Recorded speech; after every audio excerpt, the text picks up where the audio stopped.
India में opportunities और employment दोनों की ही कोई भी कमी नहीं है, लेकिन फिर भी आज इंडियन यूथ एम्प्लॉयमेंट को लेके ही सबसे ज्यादा परेशान है। ये जॉब मिल क्यों नहीं पा रही है आखिर? जो इंडियन कंपनियां यहां पर रिक्रूटमेंट करती हैं वो इसके बारे में क्या कहती हैं पता है? वो ये कहती हैं कि इंडिया में यूथ की कमी नहीं है, लेकिन स्किलफुल, स्मार्ट, एम्प्लॉयबल यूथ की बहुत कमी है। और जो यूथ स्किलफुल है और स्मार्ट है उसके लिए जॉब की कोई कमी नहीं है। अब इसको थोड़ा मैं स्टोरी के थ्रू समझाने की कोशिश करता हूं, ध्यान से समझिएगा जिससे आपको ज्यादा समझ में आएगा।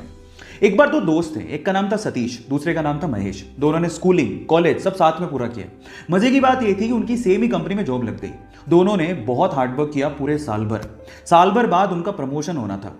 तो जिस दिन प्रमोशन था उस दिन बॉस आए। उन्होंने सतीश को प्रमोशन लेटर देते हुए कहा कि सतीश तुम्हारा प्रमोशन होता है। तब महेश ने पूछा कि सर मेरा? तो बॉस ने कहा कि महेश आई एम सॉरी, तुम्हें प्रमोशन नहीं मिल पाएगा, इस साल तो कम से कम नहीं मिल पाएगा, वर्क हार्ड। तो ऐसा करके बॉस अपने कैबिन में चले गए। महेश उदास हो गया। महेश सोचने लगा कि सेम स्कूल से किया, सेम कॉलेज से किया, एक साल मैंने भी हार्डवर्क किया है, मेरा प्रमोशन क्यों नहीं हुआ? अब दिमाग में उस टाइम क्या बातें आती है पता है? भाई यहां तो बटरिंग से प्रमोशन होता है, जरूर सतीश ने बटरिंग की होगी बॉस की। और उसको गुस्सा आ गया। उसने सोचा मैं कल से नहीं आऊंगा। वो बॉस के कैबिन में गया और बॉस को बोलता है कि बॉस अब मैं कल से तो नहीं आऊंगा, आई एम सो सॉरी। तो बॉस ने कहा कि क्यों नहीं आओगे? तो वो कहता है कि बॉस मैंने बहुत हार्डवर्क किया पूरे साल भर, लेकिन मेरा प्रमोशन नहीं हुआ।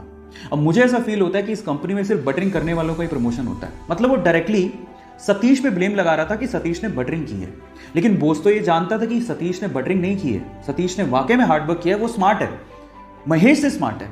अब इस चीज को प्रूव कैसे करें? अब बॉस ने लगाया दिमाग, इसीलिए तो वो बॉस है।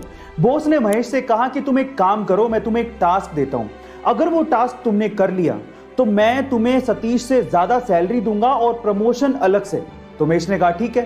तो बॉस ने कहा तुम एक काम करो, अभी जाओ बाहर, तो हमारे इलाके में पता करो कि आम कौन बेचता है। महेश गया, आधे घंटे बाद वापस आया और बोलता है कि आम एक्चुअली पूरे इलाके में, हमारे इलाके में थोक के भाव में सिर्फ एक ही आदमी बेचता है। तो फिर बॉस ने कहा महेश एक और काम करो, अब जाके पता करके आओ कि वो कितने रुपए किलो में आम बेचता है। वो गया, वापस आया, वापस आके बोलता है कि वो 50 रुपए किलो में आम बेचता है। अब बॉस ने क्या कहा, महेश मैं सेम चीज अब मैं सतीश से करवाता हूं, तुम ध्यान से देखना। तो उन्होंने सतीश को बुलाया और सतीश को बोलता है कि सतीश एक काम करो, इस इलाके में जो आम बेचता है उसकी खबर लेके आओ कि कौन कौन आम बेचता है। सतीश गया मार्केट में और वापस आया आधे घंटे बाद, और सतीश ने जो कहा महेश उसको देखता रह गया। सतीश ने कहा बॉस यहाँ पे आम सिर्फ एक ही आदमी बेचता है और वो 50 रुपए किलो बेचता है, लेकिन उसके पास टोटल 60 से 70 किलो आम है और वो एक साथ अगर हम खरीद ले वो 40 रुपए किलो में दे देगा। और अगर हमने 40 रुपए किलो में वो 60 से 70 किलो आम बेच दिए और हमने अगर 50 रुपए किलो में उसे सेल किया तो हमें बहुत प्रॉफिट होगा। और आगे आने वाले समय में हम लोग आम में भी अपना हाथ आजमा सकते हैं, आम के बिजनेस में भी। अब आप समझिए कि सतीश और महेश में क्या फर्क था। आप समझ पा रहे हैं कि स्मार्टनेस और स्किल का क्या मतलब होता है? आज का यूथ इस फिलॉसफी पे जीता है कि इतने में इतना ही मिलेगा। जब आप ये सोचते हो कि इतने में इतना ही मिलेगा, हमें इतना ही काम करना है, तो आपने प्रमोशन की आस पाल ही क्यों रखी है?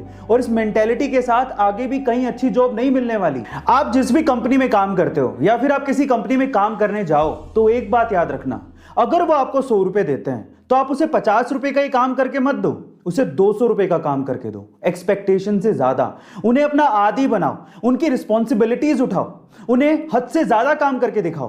तब मैं आपको गारंटी लेता हूं कि फ्यूचर में आपको ना तो कभी जॉब की प्रॉब्लम होगी ना ही प्रमोशन की। यही सबसे अच्छा तरीका है।